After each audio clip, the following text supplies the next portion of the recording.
Of course, we all want to work smarter, but how?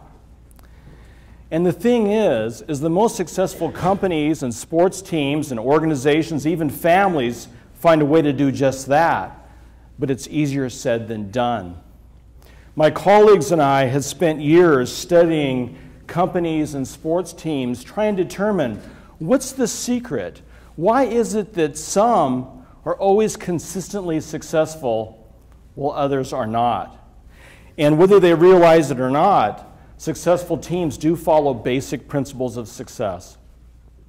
Well, I'm happy to tell you that there is really no big secret. The basics work just fine.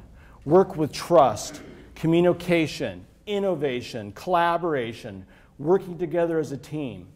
These skills will do it. And best of all, these don't require any extra money. What they do require is a single vision and the leadership with the follow-through to do the most you can with yourself and your company and the personnel that you already possess. Everyone has the psychological need to contribute. Everybody wants to contribute, even if they don't realize it yet. Everybody needs to be able to be part of a winning family, part of a winning organization, and do their part. Again, as leaders, it's our responsibility to find out what everyone's strengths are and help them contribute the best way possible.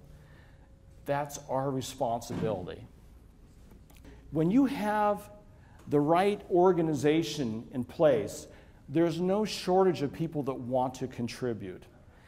The picture in the middle there with the boat is symbolic in the sense that if you have the right organization, the right leadership, and the right teamwork, you'll always need a bigger boat. So this is a very exciting adventure, and again, it's something that, people think that, performance always has to do with money. It's actually more has to do with passion. People will work harder, I've seen, in search and rescue teams and nonprofit things than they even do being paid lots of money. It's a lot about passion and the need to find how people can best contribute to your cause. Motivation. The interesting thing with motivation is that when we start a project, we're usually very, very motivated. Guys, you remember when you first fell in love with that special girl? You would drive across the country for a date. No motivation needed then, right? And when you started that job, after months of applications and interviews, you were ready to get down to business. No motivation needed then either. But after a while, things can happen. And so as leaders, what I want you to remember is, sometimes it's not the trick to try to motivate someone. The challenge is to make sure you don't unmotivate someone. And to do that, you have to work with trust, communication, and integrity. People will actually really go out of their way to help you. They'll put up with a lot if they understand what's happening and what's going on and why something is taking place. And again, that all has to do with trust, communication, and integrity. But if you don't tell people, then you have resentment, and that's when people get unmotivated. The main thing is everyone has to be in alignment, right? The CEO all the way down to the janitor. They all have to have the same goal. And you know when someone is not in alignment when you see crazy dysfunctional behavior. And you guys have teenagers at home, right? If someone's acting out or there's some problems, it's because not everyone has bought in to the overall goal of the team. And as leaders, that's our mission. We have to sell that and make sure everyone is on board. And if they're not, we have to find a way to find someone that is. And I tell you all this because what I want you to remember is you get what you focus on. If you focus on problems, you get more problems, and eventually you get blaming. But the good news is, if you focus on excellence and doing what you do best, you get more of that too. Think about, what do you want to do instead of what you don't want? And again, think about What do you do best, and how do you do more of that? I know there's always problems. There always is.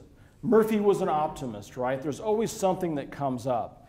And I'm not naive enough to think that any amount of positive thinking will prevent problems from happening. But what I will tell you is that positive thinking does help you solve problems faster.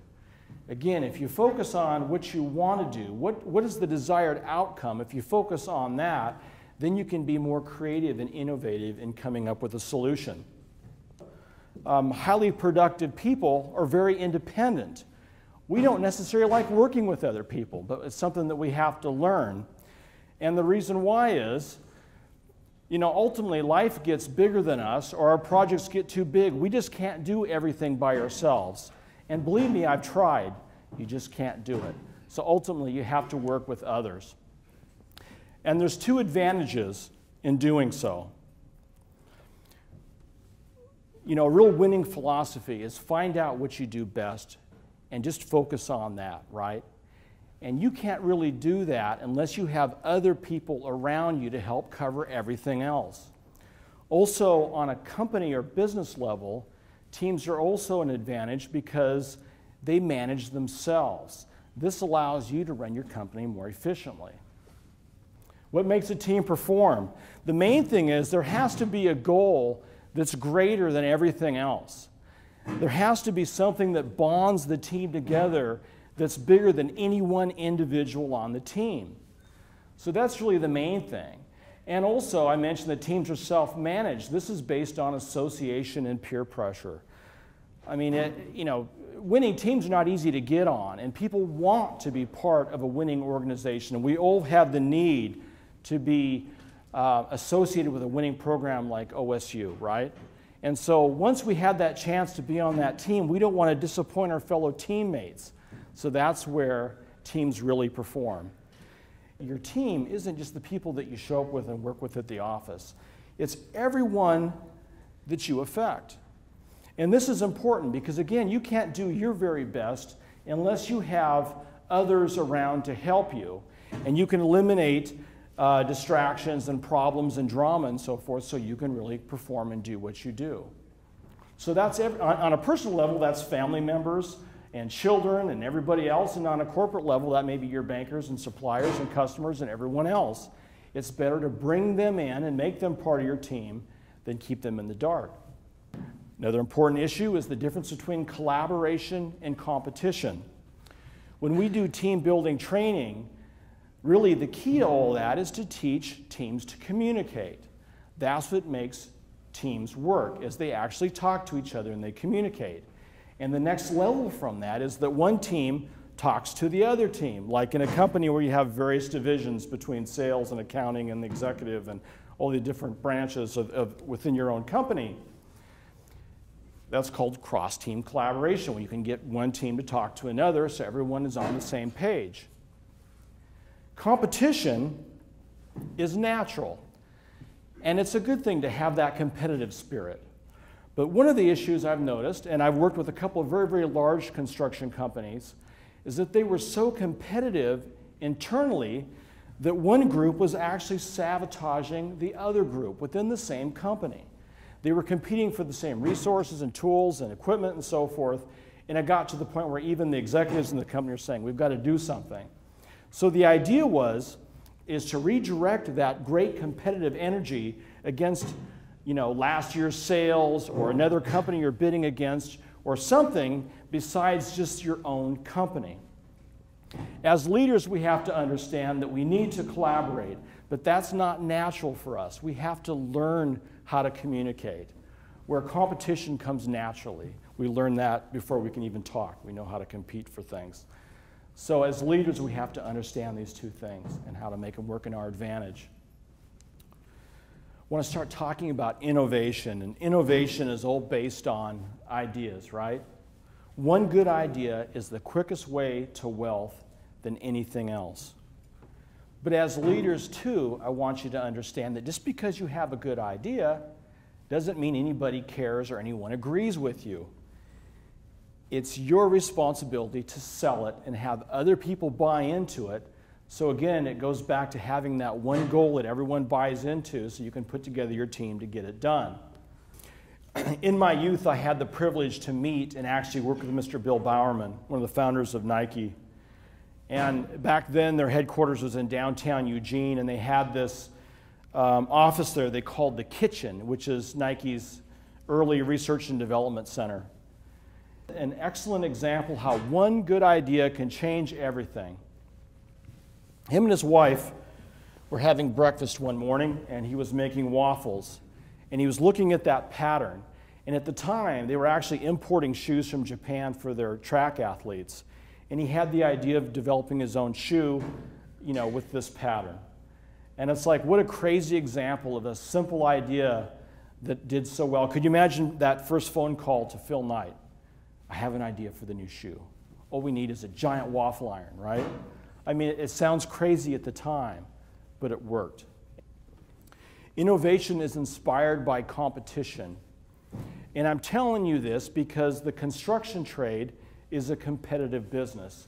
If you can make something faster, cheaper, more efficient, less materials, whatever the case is, you have a chance of better securing that job. So what I'm asking you to consider is have a climate that takes advantage of innovation. The nice thing with innovation, too, is that chances are your people that work for you know how to do something better. If they do that job every day, they're building out there, they're putting things together, they're engineering, whatever the case may be, they know how to do something more efficiently, faster, cheaper, but often they won't tell you unless you ask them. So again, it goes back to leadership. Have a culture where you reward and support a free flow ideas so you can get these innovative ideas coming into you. Remember, what do you really want to do? And how do we make it even better? This is your time to shine. Get out of your comfort zone and do something really amazing. Do something that would be the pinnacle of your career. Remember, everything you've experienced up to this time has made you uniquely qualified to do something big. Do it. Shine. Win. Don't just be successful, but exceed everyone's expectations. Enjoy that moment of victory and thank everyone that helped you with the achievement. And then smile and do it again. Thank you, everyone. Thank you very much. It's my honor to be here tonight.